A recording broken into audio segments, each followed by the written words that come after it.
పరిశుద్ధ గ్రంథము నుండి సంఖ్యాకాండము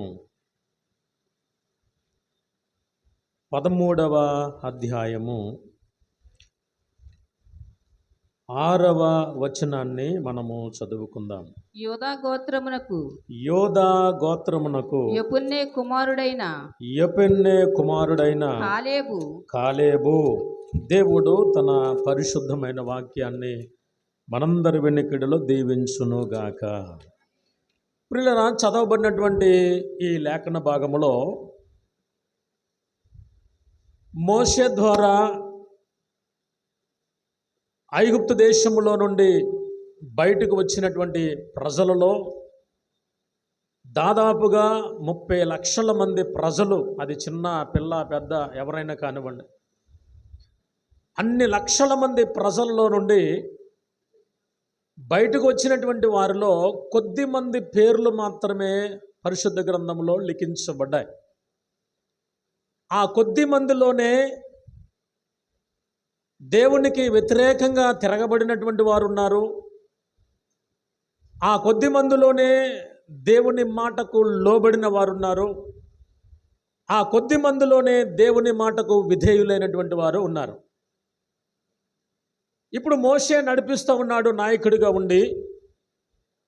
ఆ ప్రయాణంలో ఒక్కొక్క వ్యక్తిని కనుక మనం ఆలోచన చేస్తున్నప్పుడు ఈరోజు ప్రాముఖ్యంగా ఒక వ్యక్తిని మనం ముందుకు తీసుకుని రావాలని ఆశపడుతూ ఉన్నాను. అది యోదా గోత్రమునకు యెఫున్నె కుమారుడైన కాలేబు అనే వ్యక్తి గురించి మనం ఈరోజున ధ్యానం చేయబోతూ ఉన్నాం.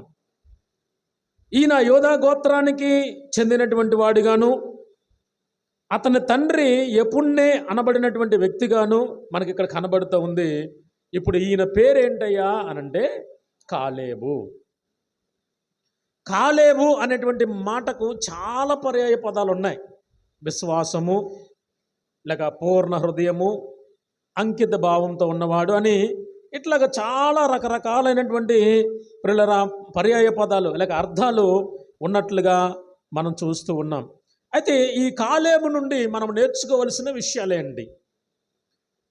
ఈ కాలేబు ఎలాంటి పరిస్థితుల్లో దేవుని నమ్ముతూ వచ్చాడో, కాలేబు యొక్క విశ్వాసయాత్ర ఏ విధంగా కొనసాగించుకుంటూ వచ్చాడో, నిజంగా అన్ని లక్షల మంది ప్రజలలో ప్రయాణమై వెళ్తున్నప్పుడు కాలేబు గురించి ప్రత్యేకంగా చాలా విషయాలు దేవుని లేఖనంలో మనం ధ్యానం చేయవలసినటువంటి అవసరం ఉంది.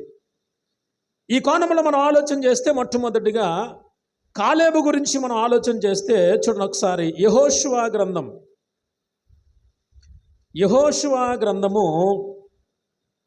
14వ అధ్యాయము 13వ వచనం చదవండమ్మా.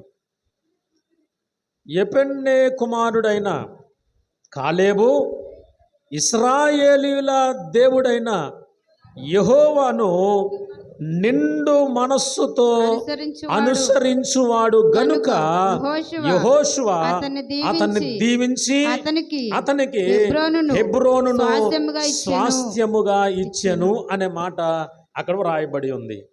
చూడండి, కాలేబు దేవునిని ఏ విధంగా ఆరాధన చేసేవాడో ఇక్కడ మాట్లాడుతూ ఉన్నాడు.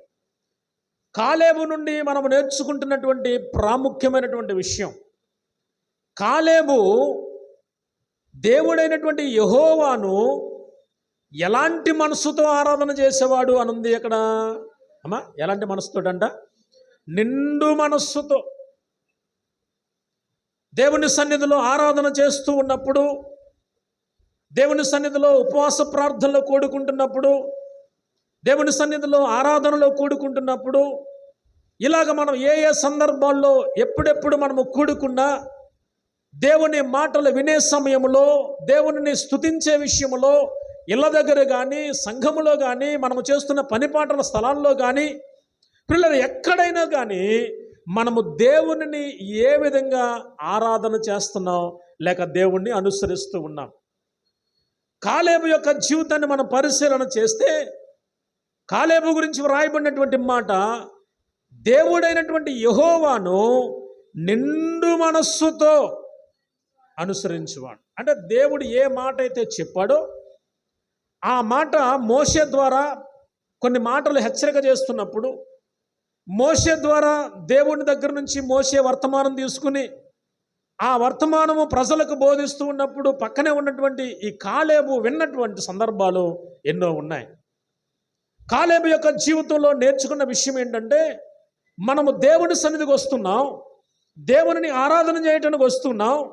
మనము ఎలా ఉండాలి అని అంటే, మనసొక చోట తర్వాత మనిషి ఒక చోట అన్నట్లుగా కాకుండా, మనము ఎక్కడున్నా కానీ దేవుని పనిలో ఖచ్చితంగా నిండు మనస్సుతో ఆరాధన చేయాలి, నిండు మనస్సుతో అనుసరించాలి.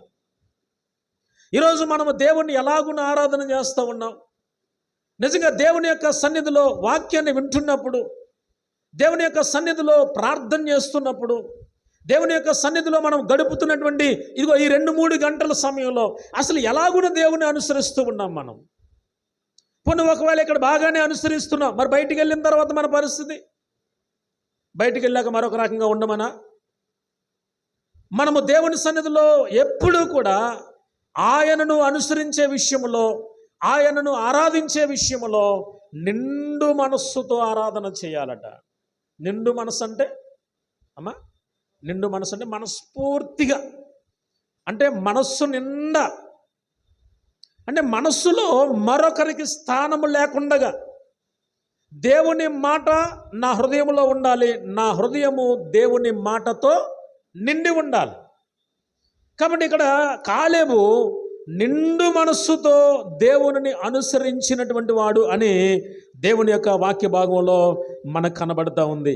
చూడండి, మొట్టమొదటిగా మనం ఆలోచన చేస్తే కాలేబులో ఉన్నటువంటి మొట్టమొదటి లక్షణము నిండు మనస్సుతో దేవునిని ఆరాధించేవాడు, అనుసరించేవాడు. రెండవ విషయాన్ని జ్ఞాపకం చేద్దాం.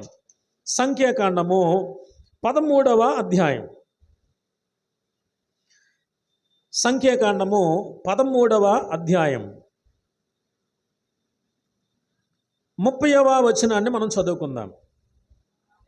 కాలేబు మోషే ఎదుట జనులను నిమ్మళపరిచి, మనము నిశ్చయముగా వెళ్ళుదము, దాని స్వాధీనపరుచుకుందుము, దాన్ని జయించుటకు మన శక్తి చాలును అనెను. ప్రియులారా, ఇక్కడ చదవబడినటువంటి మాట చూడండి. కాలేబు యొక్క జీవితంలో మరొక మాట ఇక్కడ జ్ఞాపకం చేస్తూ ఉన్నాడు. కాలేబు యొక్క జీవితంలో రెండవ లక్షణం, ఈ కాలేబుతో పాటుగా మోషే కొంతమందిని పంపించాడు. ఎక్కడికి? వేగుల వారిగా కానాను దేశానికి, అనగా పాలు తేనెలు ప్రవహించు దేశానికి వీళ్ళ కొంతమందిని వేగుల వారిగా పంపించారు. అయ్యా, మీరు వెళ్ళండి, ఆ ప్రాంత ప్రజలు ఎలాగున్నారు, ఆ ప్రాంతంలో పొలాలు ఎలాగున్నాయి, ఆ ప్రాంతంలో పట్టణం పంటలు ఎలాగున్నాయి, ప్రాంత ప్రజలు ఎలాంటి వారు అని కొంతమందిని మోషే నియమించి పంపించాడు.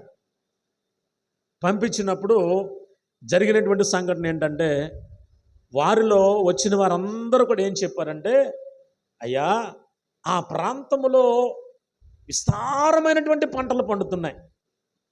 ఒక ద్రాక్ష గెల ఇద్దరు మోసుకొచ్చేవారు. అంటే ఒక ద్రాక్ష గెల కర్రలో పెడితే ఎదరొకరు వెనకాల ఒకరు భుజాన్ని వేసుకుని మోసుకొస్తూ ఉండేవారట.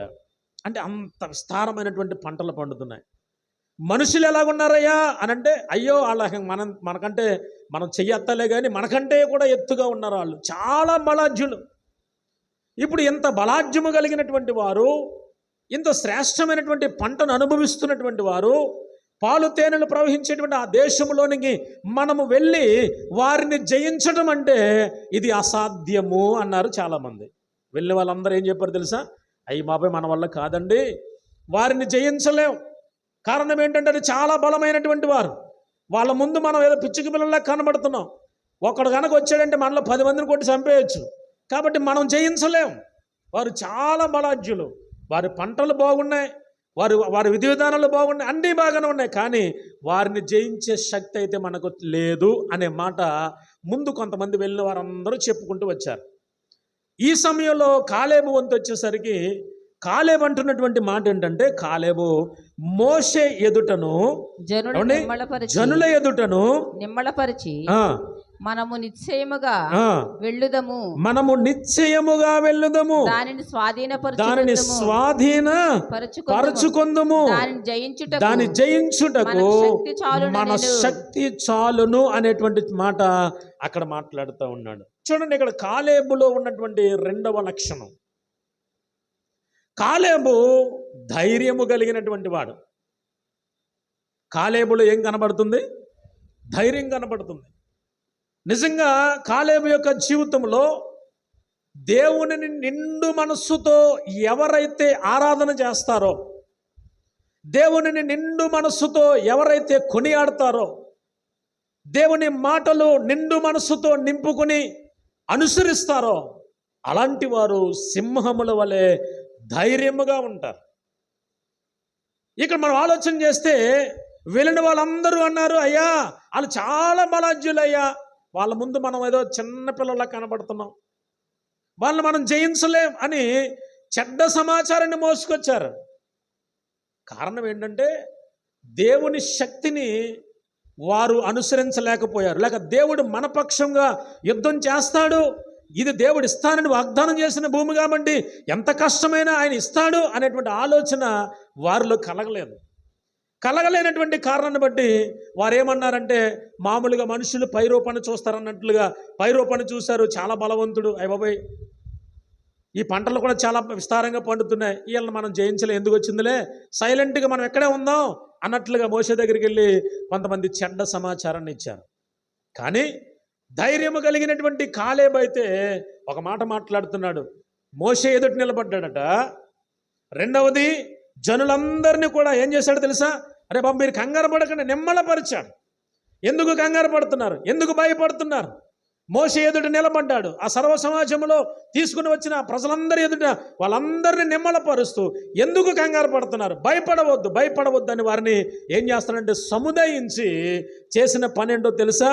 మనము నిశ్చయముగా అంటే మనము ఖచ్చితంగా వెళ్ళవలసిన అవసరం ఉంది. ఎందుకంటే మన పితరుడైనటువంటి అబ్రహాముతో ఇచ్చిన వాగ్దానం అది, దాన్ని స్వతంత్రించుకోవాలి, కష్టమైనా వెళ్ళడానికి మనకు దేవుడు తోడున్నాడు, కాబట్టి మనం భయపడవలసినటువంటి పని లేదని ప్రజలతో మాట్లాడి ఆయన అంటున్నాడు, మనం నిశ్చయముగా వెళ్ళుదాము. అంత మాత్రమే కాదు, కానీ దానిని స్వాధీనపరుచుకుంటాం. మీరు భయపడుతున్నారేమో, ప్రజలను చూసి, మనుషులను చూసి భయపడుతున్నారేమో, వాతావరణం చూసి భయపడుతున్నారేమో, కానీ అక్కడ అంటున్నటువంటి మాట, దానిని మనం స్వాధీనపరుచుకుందామయ్యా, కంగారు పడకండి, దాన్ని జయించుటకు మన శక్తి సరిపోద్ది. మనమే సామాన్యులం కాదు. మార్గంలో వస్తున్నప్పుడు ఎన్ని అద్భుతాలు జరిగాయో, మార్గంలో ప్రయాణం చేస్తున్నప్పుడు ఎన్ని ఆశ్చర్య కార్యాలు మన కళ్ళ ముందు దేవుడు చేశాడో, ఇవన్నీ ఎందుకు మర్చిపోతున్నాం? మనం మనుషుల వైపు చూసి ఎందుకు భయపడాలి అని చెప్పి ధైర్యము కలిగినటువంటి కాలేబు అక్కడ మాట్లాడుతూ ఉన్నట్లుగా వాక్య భాగంలో చూస్తున్నాం. కాలేబులో ఉన్న రెండవ లక్షణం ఏంటయ్యా అనంటే, కాలేబు ధైర్యము కలిగినటువంటి వాడు. ఇక మూడవ విషయాన్ని జ్ఞాపకం చేస్తాను. మూడవ విషయాన్ని మనం జ్ఞాపకం చేసుకుందాం. చూడండి ఒకసారి, సంఖ్యాకాండము 14వ అధ్యాయము 6వ వచనాన్ని మనం చదువుకుందాం. అప్పుడు దేశమును సంచరించి చూచిన వారిలో నుండిన నూను కుమారుడగు యెహోషువయు యెఫున్నె కుమారుడగు యెహోషువయు కాలేబును బట్టలు చింపుకొని ఇశ్రాయేలీయుల సర్వ సమాజములో మేము సంచరించి చూసిన దేశము మిక్కిలి మంచి దేశము, యెహోవా మన యందు ఆనందించిన ఎడల ఆ దేశములో మనలను చేర్చి దానిని మనకిచ్చును, అది పాలు తేనెలు ప్రవహించు దేశము అనే మాట అక్కడ మాట్లాడుతున్నాడు. చూడండి, ఇక్కడ వెళ్ళినటువంటి వారు మాట్లాడుతున్నటువంటి మాటలు, 4వ వచనం కూడా ఒక్కసారి చూడండి. వారు మనము నాయకుని ఒకరిని నియమించుకొని ఐగుప్తునకు తిరిగి వెళ్ళుదామని. మొదటి నుంచి కనుక మనం చదివితే అక్కడ కొన్ని విషయాలు అర్థమవుతున్నాయి. చూడండి అక్కడ ఏమంటున్నారంటే, అప్పుడు ఆ సర్వ సమాజము ఎలుగెత్తి కేకలు వేస్తున్నారు. ప్రజలు ఆ రాత్రి ఎలుగెత్తి ఏడుస్తున్నారు. మరియు ఇశ్రాయేలీయులందరూ మోషే అహరోనుల పైన సనుగుకొనిరి.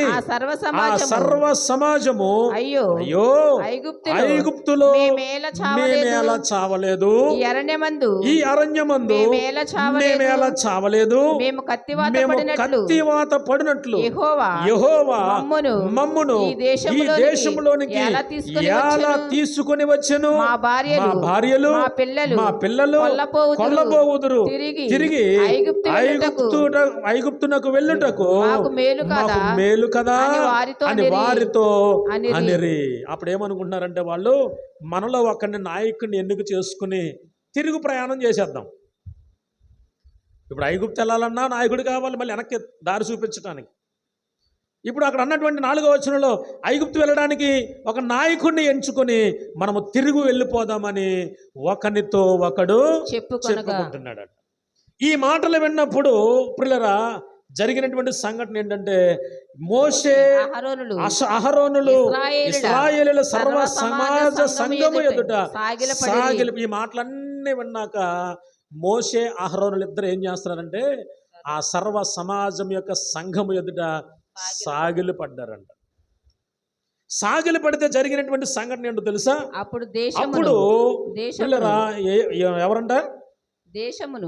దేశము సంచరించి చూసిన వారిలో నుండిన నూను కుమారుడగు యెహోషువయు యెఫెన్నె కుమారుడైనటువంటి కాలేబును బట్టలు చింపుకున్నారంట ప్రజల విషయంలో. అయ్యో, మన దేవుడు ఎలాంటి దేవుడు అనుకుంటున్నారయ్యా మీరు? ఎర్ర సముద్రము 2 పాయలు చేసిన సందర్భం ఎందుకు మర్చిపోరయ్యా మీరు? బండ నుండి నీళ్ళిచ్చిన సంఘటన ఎందుకు మర్చిపోరయ్యా మీరు? ఎందుకు ఇలాంటి మాటలు మాట్లాడుతున్నారు మీరు అని నిజంగా చాలా కన్నీటితో వారు బట్టలు చింపుకొని వేదన వెళ్ళబుచ్చుకుంటున్నారండి. జరిగిన సంఘటన ఏంటో తెలుసా? ఆ తర్వాత చదవండి కొన్ని విషయాలు. ఇశ్రాయేలీయుల సర్వ సమాజముతో మేము సంచరించి చూసిన దేశము మిక్కిలి మంచి దేశం. మేము చూడటానికి వెళ్ళినటువంటి ఆ దేశం చాలా మంచి దేశం. అది పాలు తేనెలు ప్రవహించు దేశం. ఆ మంచి దేశంలోనికి వెళదామంటే ఇక్కడ దాకా వచ్చి ఎందుకు వెనక్కి వెళ్ళిపోదామని అనుకుంటున్నారు మీరు అని చెప్పి ఆ దేశము గురించి సాక్ష్యం ఇస్తూ చదవమ్మా. యెహోవా మనయందు ఆనందించిన ఎడల ఆ దేశములో మనలను చేర్చి దానిని మనకిచ్చును. అది పాలు తేనెలు ప్రవహించు దేశము అనే మాట అక్కడ మాట్లాడుతూ ఉన్నాడు. ఆ తర్వాత ఒక మాట చెప్తున్నాడు, మెట్టుకు మీరు యెహోవా మీద తిరగబడకుడి, ఆ దేశ ప్రజలకు భయపడకుడి, వారు మనకు ఆహారమగుదురు, వారి నీడ వారి మీద నుండి తొలగిపోయెను అనే మాట మాట్లాడు. వారి నీడ వారి మీద నుంచి తొలగిపోతుంది. యెహోవా మనకు తోడై ఉన్నాడు, వారికి భయపడకూడనిది అని చెప్పి అక్కడ మాట్లాడితే ఆ ప్రజలందరూ ఏమంటున్నారు చూడండి. ఆ సర్వ సమాజము వారిని రాళ్లతో కొట్టి చంపవాలని అనగా ప్రత్యక్షపు గుడారములో యెహోవా మహిమ ఇశ్రాయేలీయులందరికీ కనబడెను. దేవునికే మహిమ కలుగును గాక. పిల్లలు ఇక్కడ చదవబడినటువంటి లేఖన భాగం చూడండి. వారు ఏం చేస్తున్నారయ్యా అంటే, వాస్తవానికి అందరూ కూడా చాలా మంది నిరుత్సాహపడిపోయారు. ఏం వెళ్తాంలేండి. ఇప్పుడు మనం కూడా సమస్యలు మన మీదకి వస్తున్నప్పుడు, కష్టాలు మన మీదకి వస్తున్నప్పుడు చాలాసార్లు ఏం చేస్తామండి, అస్తమాన రోగాలు, అస్తమాన బలహీనతలు, అస్తమాన సమస్యలు, ఇంకేం చేస్తానండి, దేవుడు లేదు ఏం లేదు వదిలేద్దాంలేండి. ఏమొచ్చేస్తుంది? మన విశ్వాసంలో నిరుత్సాహం. శ్రమ కలిగినప్పుడు మరింతగా ప్రార్థన చేయవలసినటువంటి మన జీవితాలలో నిరుత్సాహం వస్తుంది. ఇప్పుడు ఇక్కడ ఏం చేస్తున్నారయ్యా అంటే, వీళ్ళందరూ కూడా కొంతకాలం ప్రయాణం చేశారు, ఎన్నో అద్భుతాలు చూశారు. ఇప్పుడు వీళ్ళందరూ అనుకుంటున్నారు, మనం కూడా ఒక నాయకుని పెట్టుకుని వెళ్ళి వాళ్ళు వెళ్తారులే, మనం వెళ్ళకోకుండా మనం తిరిగి ఐగుప్తుకి వెళ్ళిపోదాం, అక్కడ బానిస బతికి బాగుంది, అక్కడ లోకంలో మన ఇష్టం ఎలా బ్రతికినా ఎవడు అడిగేవాడు ఉన్నాడు, ఏంటిది మనం ఇంకా ఎంత దూరం ప్రయాణం చేయాలి, ఈ ప్రయాణంలో ఎక్కడ చనిపోతున్నాడో తెలియదు, ఇన్ని రకాల ఇబ్బందులు మనం ఎదుర్కోలేదు, అంత అవసరమా అని అనుకుని వారు తిరుగు ప్రయాణం అవడానికి సిద్ధం చేశారు. ఇప్పుడు ఈ నిరుత్సాహపడుతున్నటువంటి వారందరినీ కూడా కానాను వెళ్ళడానికి ప్రోత్సహించాడు కాలేబు. ఏం చేశాడంట? కాలేబులో ఉన్నటువంటి మూడవ లక్షణం ఏంటది? నిరుత్సాహపడిపోతున్నటువంటి వారిని, అయ్యలారా కంగారు పడకండి, మన దేవుడు గొప్ప దేవుడు, మన దేవుడు మన యందు ఆనందించువాడు, మన పితరులకు అబ్రహాముకి ఇచ్చిన వాగ్దానాన్ని ఇస్తానన్న దేవుడు, ఆయన నడిపిస్తాడు, వారి గురించి మాట్లాడుతుంటున్నాడు, వారికి వారే మొత్తం మీద ఏమంటున్నాడు చూడండి అక్కడ, అది మంచి దేశము. ఆ తర్వాత ఆయన అన్నటువంటి మాట, మెట్టుకు మీరు యెహోవా మీద తిరగబడద్దయ్యా. ఎందుకు అస్తమాను సనుక్కుంటున్నారు దేవుని మీద? దేవుని మీద తిరగబడడానిక దేవుడు మనల్ని ఎంతకాలం పోషిస్తున్నది? ఆయన మీద తిరగబడాలని ఉద్దేశం ఉందన్నా ఎంతకాలంగా ఆయన మనల్ని పోషిస్తున్నాడు. ఎందుకు ఎందుకు ఎందుకు అని చెప్పేసి తిరగబడద్దయ్యా, ఆ దేశ ప్రజలకు మీరు భయపడద్దయ్యా, వారు మనకు ఆహారం అవుతారయ్యా, వారి నీడ వారి మీద నుంచి తొలగిపోతుందయ్యా, యెహోవా మనకు తోడై ఉన్నాడు, వారికి భయపడవద్దు అని నిరుత్సాహపడుతున్నటువంటి ప్రజలను ప్రోత్సాహపరిచినటువంటి వాడు. కానీ అలా చెప్పుతుంటే వీళ్ళు అనుకున్నారంట, రాళ్లతో కూడా చంపేద్దారు, ఇంక అత్తమని ఇసుకింటున్నాడు మనల్ని. ఇప్పుడు మంచి చెప్తే ఏమనుకుంటాం, అమ్మా ఇది వద్దమ్మా, ఇది పొరపాటమ్మా అంటే పిల్లలు కూడా మన మీద తిరుగుబాటు చేసేవాళ్ళు లేరా? మన పిల్లలే కూడా కొన్నిసార్లు ఇది తప్పమ్మా అని చెప్తే నీకేం తెలుసమ్మా అని తిరగబడేవాళ్ళు లేరా? అలాంటిది ఇక్కడ ఉన్నటువంటి వీరిని ఏమనుకున్నారు తెలుసా? వీళ్ళు రాళ్లతో కొట్టి పడేసేవానికి ఇంకా మనల్ని రండిరా అని అనేవాడు ఉండరా అని చెప్పేసి ఆ రాళ్లతో కొట్టి చంపడానికి ప్రయత్నం చేశారు ప్రజలు. ఇప్పుడు దేవుడు ఊరుకుంటాడా? దేవుడు ఏం చేశాడు చూడండి, అక్కడ ప్రత్యక్షపు గుడారములో యెహోవా మహిమ ఇశ్రాయేలులందరికీ వారి యొక్క దేవుని యొక్క మహిమను చూశారు, అక్కడ దేవుని యొక్క వెలుగును చూశారు, దేవుని యొక్క పిల్లరా ప్రత్యక్షత వారు అనుభవిస్తున్నప్పుడు, వారి మహిమను చూసినప్పుడు పిల్లరా, ఇప్పుడు అందులో నుంచి దేవుడు మాట్లాడుతున్నాడు. 11వ వచనం చదవండి. 11వ వచనం, యెహోవా ఎన్నాళ్ళ వరకు ఈ ప్రజలు నన్ను అలక్ష్యము చేస్తారు, ఎన్నాళ్ళ వరకు నేను వారి మధ్యన చేసిన సూచక క్రియలన్నిటినీ చూసి నన్ను నమ్మకై ఉంటారు, నేను వారికి స్వాస్థ్యమియ్యక తెగులు చేత వారిని హతము చేసి ఈ జనము కంటే మహాబలము గల గొప్ప జనమును నీ వలన పుట్టించదనని మోషేతో చెప్పగా, అమ్మా మోషే యెహోషువతో ఇలా మాట్లాడుతున్నాడు. ఏమంటున్నాడు తెలుసా? వీళ్ళకి ఏమంటున్నాడు తెలుసు? ఇక్కడ మోషే దేవుడు మాట్లాడుతుండి, ఎన్నాళ్ళ వరకునయ్యా వీళ్ళు నన్ను నమ్మరు? ఎంతకాలం వాక్యం వింటున్నావు? ఎంతకాలం దేవుని సన్నిధిలో సూచక క్రియలు చూస్తున్నావు? ఎంతకాలం దేవుడు చేసే మేలులు అనుభవిస్తున్నావు?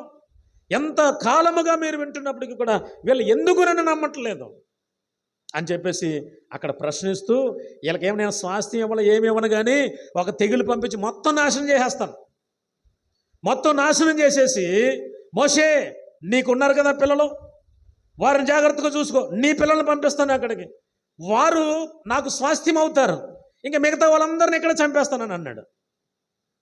ఆ మాట అనగానే ఆ మోషే భయపడిపడి, ప్రభువా వద్దయ్యా, అలాంటి పని చేయొద్దయ్యా, ఐగుప్తు నుంచి తీసుకొని వచ్చినప్పుడు ఇంతమంది ప్రజలు వస్తాం, ఐగుప్తు రాజు చూశాడు, మార్గంలో చాలామంది రాజులు చూశారు, మేము తండోపతండ్రులకు ఇంత దండుగా మేము వెళ్తుంటే అనేక ప్రాంతాలు దాటుకుంటూ వస్తుంటే అనేక మంది చూసి వీళ్ళెవరో.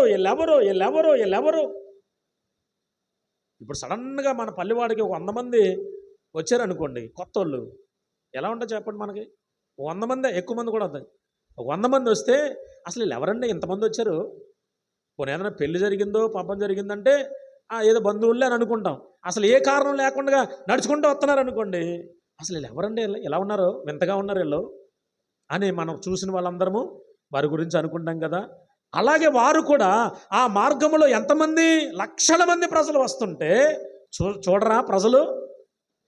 ఇప్పుడు మోషే అంటున్నాడు, అయ్యా అందరూ చూశారయ్యా, ఒకవేళ నీవు ఇక్కడ కనుక హతం చేసేసావనుకో, అప్పుడు చాలా రకరకాలైనటువంటి మాటలు వస్తాయ్యా, రకరకాలైన పరిస్థితులు నీ మీద అవమానకరమైన మాటలు వస్తాయి. దేవుడు తీసుకుని వెళ్ళాడు, చంపేశాడు అని అంటారయ్యా. వద్దయ్యా, అలాంటి పని చేయొద్దయ్యా అని చెప్పేసి దేవుని సన్నిధిలో మోషే ప్రార్థన చేస్తున్నటువంటి సందర్భం ఈ 14వ అధ్యాయంలో కనబడుతుంది.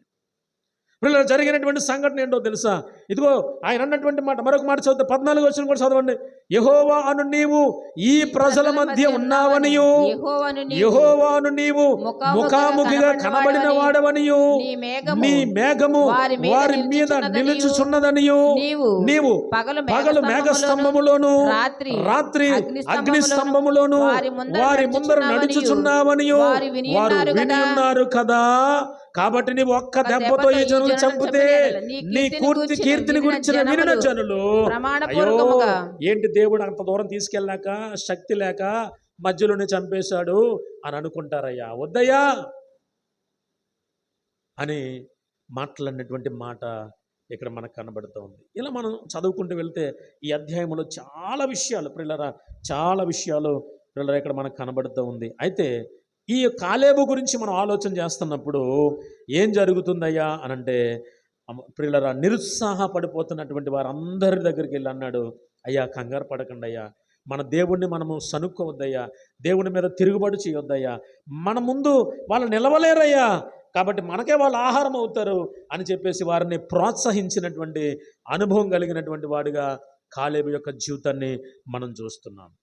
కాలేబులో 3 లక్షణాలు చెప్పాను. కాలేబులో ఉన్నటువంటి 3 లక్షణాలు. మొట్టమొదటిది, కాలేబు నిండు మనస్సుతో దేవునిని అనుసరించినవాడు లేక ఆరాధించినవాడు. రెండవది, కాలేబు ధైర్యము కలిగినటువంటి వాడు. ఇక మూడవది, కాలేబు నిరుత్సాహపడిన వారందరినీ కానాలు వెళ్ళడానికి ప్రోత్సహించిన వాడు. ఇక నాలుగవదిగా మనం ఆలోచన చేస్తే ఆ సంఖ్యాకాండము చూడండి. సంఖ్యాకాండము 14వ అధ్యాయము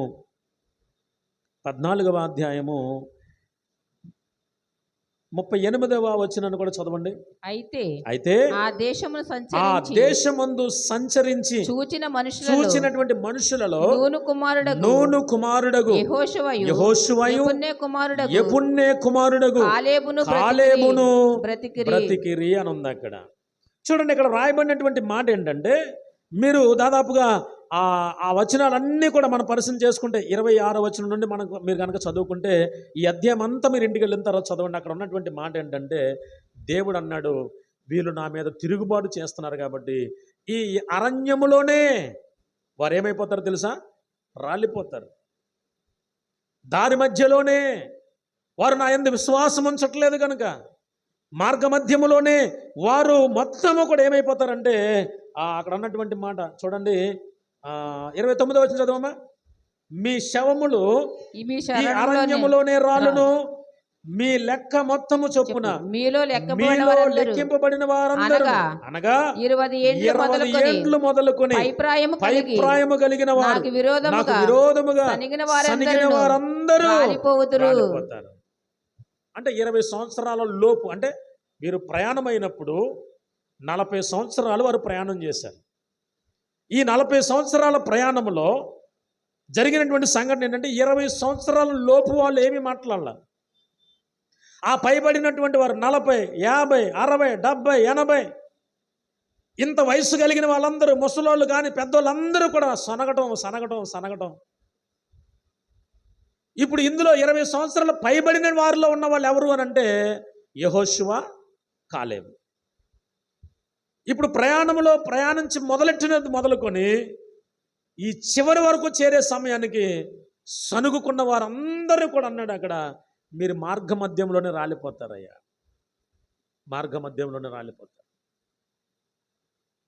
ఒక్కసారిగా చంపుదాం అనుకున్నాను, మోషే అడ్డుపడ్డాడు.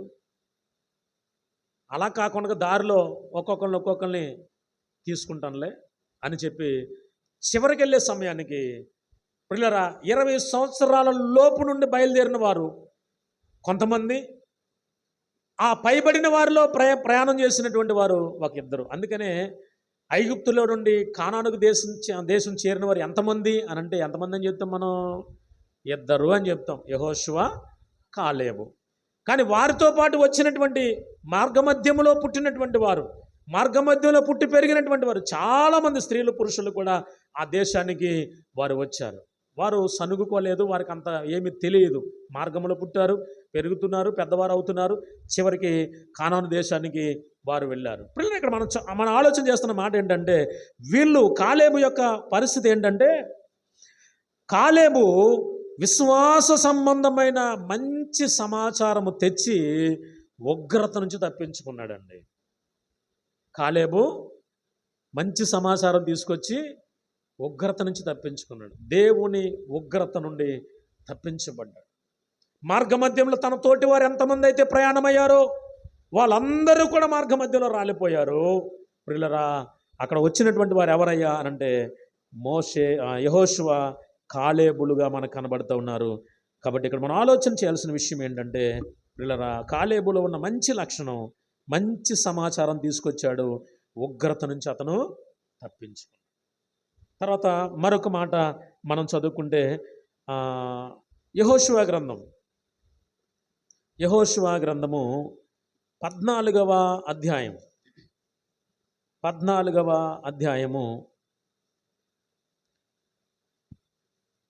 10వ వచనం చదువుకుందాం. చూడండి, అక్కడ యెహోవా చెప్పినట్లు యెహోవా ఆ, మోషేకు ఆ మాట సెలవిచ్చినప్పటి నుండి ఇశ్రాయేలీయులు అరణ్యములో నడిచిన ఈ 45 ఏండ్లు ఆయనను సజీవునిగా కాపాడి ఉన్నాడు.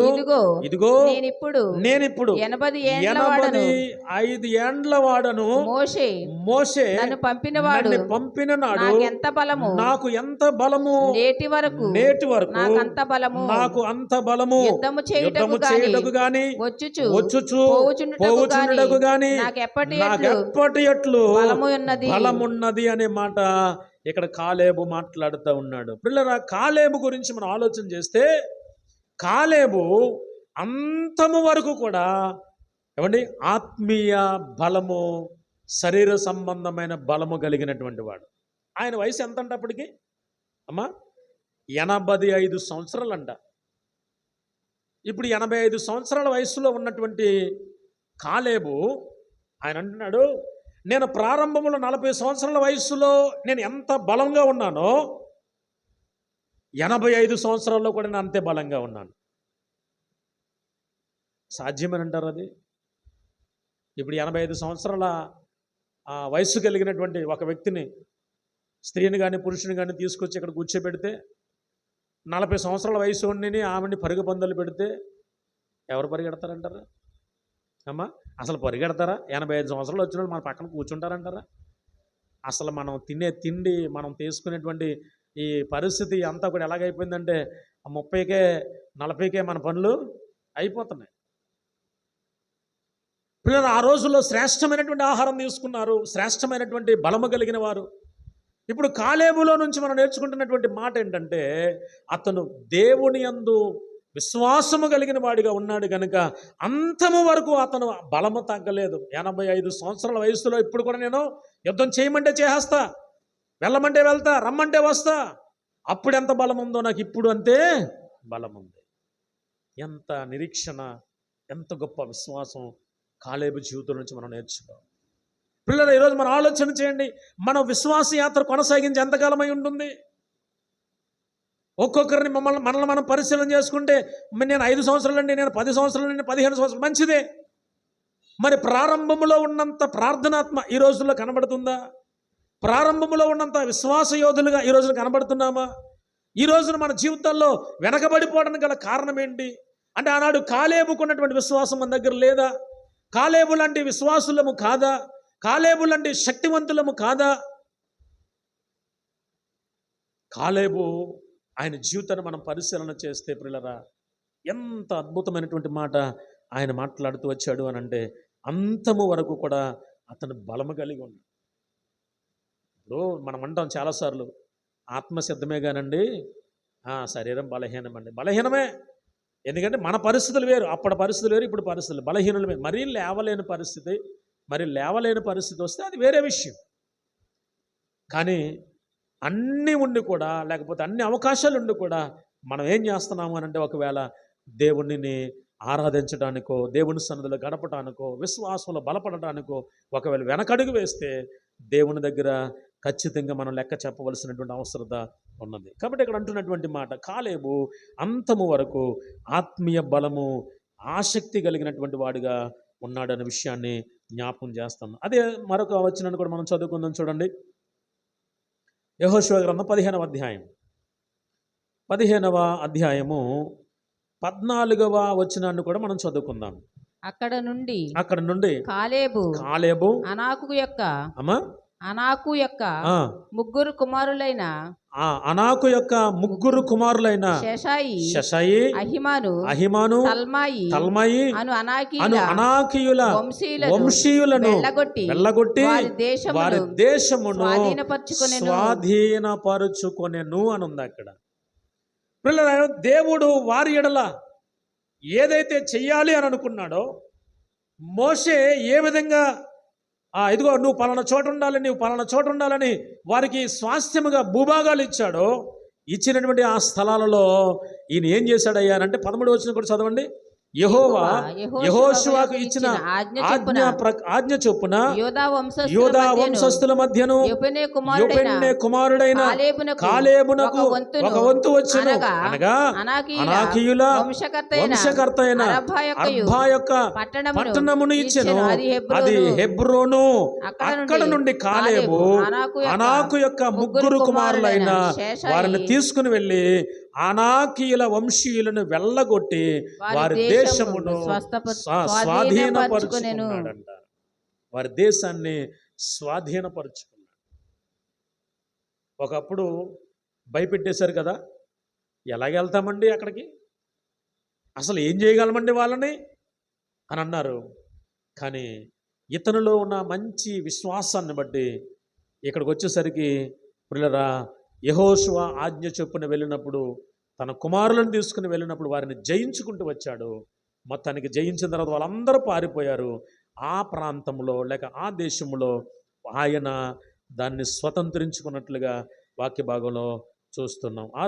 7వదిగా మనం ఆలోచన చేస్తే, కాలేబు పిల్లరా శత్రువులను వెళ్ళగొట్టి కానానును స్వాధీనపరుచుకున్నాడు. ఏం చేశాడంట? శత్రువులను వెళ్ళగొట్టి 6వదిగా కానానును స్వాధీనం చేసుకున్నాడు. ఇక 7వదిగా మరొక మాట అదే వచనంలో కొద్ది కంటిన్యూ చేయండి. 16వ వచనం నుండి మనం చదువుకుందాం. కాలేబు కిర్యత్సేఫెరును పట్టుకొని దానిని కొల్ల పెట్టిన వారికి నా కుమార్తె అయిన అక్సాను ఇచ్చి పెండ్లి చేసేదనని చెప్పగా, కాలేబు సహోదరుడును కనజు కుమారుడైన ఓత్నియేలు దాన్ని పట్టుకొనెను గనుక అతడు తన కుమార్తె అయిన అక్సాను అతనికిచ్చి పెళ్లి చేసెను అనే మాట అక్కడ మాట్లాడుతూ ఉన్నాడు. చూడండి ఏమంటున్నాడు ఆయన అనంటే, కాలేబు తన వలె ధైర్యము కలిగినటువంటి ఒత్నియేలు దాన్ని పట్టుకొనెను గనుక తన కుమార్తె అయినటువంటి అక్సాను ఒత్నియేలుకి ఇచ్చి పెళ్లి చేశాడట. పిల్లరా, మనం ఆలోచన చేస్తే పిల్లలు పెరుగుతున్నప్పుడు, పెద్దవారు అవుతున్నప్పుడు వారు చేయవలసినటువంటి క్రమము మర్యాద అంతా చేసుకుంటూనే, ఒక పక్క దేవుని పనులు నమ్మకస్తులుగా ఉంటూనే జీవనం కొనసాగించారు ఆనాటి అనేకమైనటువంటి భక్తులు. ఈరోజు కుటుంబాన్ని విడిచి వెళ్ళి చాలామంది ఏమండి దేవునికి విరుద్ధమైనటువంటి మాటలు మాట్లాడేవారు కూడా చాలామంది ఉన్నారు, లేకపోలేదు. కానీ ఇక్కడ మనం నేర్చుకుంటున్నటువంటి పాఠం ఏంటంటే, పిల్లరా, ఇక్కడ కాలేబుని గురించి మనం కొన్ని విషయాలు మనం మాట్లాడుకుంటూ వచ్చాం. కాలేబు నిండు మనస్సుతో దేవునిని ఆరాధించినవాడు. కాలేబు ధైర్యము కలిగినటువంటి వాడు. కాలేబు నిరుత్సాహపడక అందరినీ కానాను వెళ్ళడానికి ప్రోత్సహించినటువంటి వాడు. కాలేబు విశ్వాస సంబంధమైన మంచి సమాచారం తీసుకుని వచ్చి దేవుని ఉగ్రత నుండి తప్పించబడినటువంటి వాడు. కాలేబు అంతము వరకు ఆత్మీయ బలము కలిగి ఆసక్తి కలిగినటువంటి వాడిగా ఉన్నాడు అనే విషయాన్ని మనం నేర్చుకున్నాం. చివరిగా 6వదిగా, కాలేబు శత్రువులను వెళ్ళగొట్టి కానానును స్వాధీనపరుచుకున్నాడు. మరి యవ్వన కాలంలో దేవుడు కుమారులను ఇచ్చాడు, కుమార్తెలను ఇచ్చాడు. ఇప్పుడు అనుకుంటున్నాడు నా కుమార్తెని ఇవ్వాలి అని అంటే కనీసం ధైర్య సాహసాలు కలిగినటువంటి వాళ్ళు ఎవరున్నారని అనుకుని మొత్తానికి అక్కడ చెప్తే వాళ్ళ ఇల్లు గొప్పగొప్పన్నారు. అక్కడ ఒత్నియేలు అనబడినటువంటి ఆయన ధైర్య సాహసాలు చూశాడు. ఆయనకిచ్చి తన కుమారుడైనటువంటి అక్సాను ఇచ్చి వివాహం చేశాడు. చూడండి, ఆయన యొక్క జీవితంలో దాదాపుగా ఎన్ని శ్రేష్టమైనటువంటి లక్షణాలు మనం చూస్తూ ఉన్నాం. ఈరోజు మన విశ్వాస జీవితంలో నిండు మనసుతో దేవుని ఆరాధించేవారిగా మనం ఉంటున్నామా? నిండు మనస్సుతో దేవుని ఆరాధించేవారిగా మనం ఉంటున్నామా? మన విశ్వాస యాత్ర ఎలాగుంది? మన విశ్వాస పరిస్థితి ఎలాగుంది? మన విశ్వాస జీవితం ఎలాగుంది? మనల్ని మనం పరిశీలన చేసుకుంటూ కాలేబు వలె మంచి విశ్వాసముతో నిండు మనసుతో దేవుని ఆరాధన చేస్తూ దేవుని గణపరుస్తూ ప్రభు యొక్క రాకడకు మనము ఆ ఉగ్రత నుండి తప్పించబడినటువంటి కాలేబు అనగా మార్గమధ్యంలో ఎంతమంది అయితే బయలుదేరు అంతమంది రాలిపోయారు, కానీ ఈ కాలేబు బ్రతికిన వాడిగా ఉన్నాడు. పిల్లరా, అలాగ మనము కూడా రేపు రాబోయే రెండవ రాకడలో దేవుడు తన ఉగ్రత దినము మన మీదకి వచ్చినప్పుడు తప్పించబడేటువంటి విశ్వాసులుగా మనల్ని మనం సరి చేసుకోవడానికి ప్రయత్నం చేద్దాం. మంచి విషయాలు నేర్చుకుందాం, మంచి సమాచారాన్ని మనం తెలియచేద్దాం. అనవసరమైన విషయాలు మన దగ్గర వద్దు. ఏది అవసరమో ఏది అనవసరమో కనీసం తెలియనటువంటి పరిస్థితుల్లో మనం ఉన్నాం. మనము కాలేబు వలె ఏదైనా చెప్పాలంటే మంచి సమాచారమే చెప్పుకుంటూ వెళ్దాం. ఇంకా అనవసరమైన విషయాలు మనం పక్కన పెడదాం. దేవుని కృప కొరకు కనిపెడదాం. మంచి పోరాడదాం.